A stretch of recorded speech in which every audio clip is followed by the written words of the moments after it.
ipinrotesta ng mga estudyante ng Polytechnic University of the Philippines sa PUP Manila ang pagbabawas ng budget para sa edukasyon at ang K-12 program. May ulat on the spot si Cesar Apolinario. Cesar? Iyan nagsagawa ng walkout ang ilang estudyante ng Polytechnic University of the Philippines dito sa Maynila pasado alas 12 ng tanghali.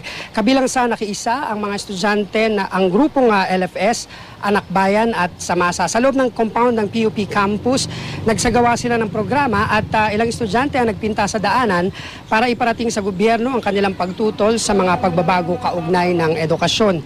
Tinututulan ng mga estudyante ang patuloy na pagtaas ng matrikula at ang pagbabawas o budget cut sa edukasyon.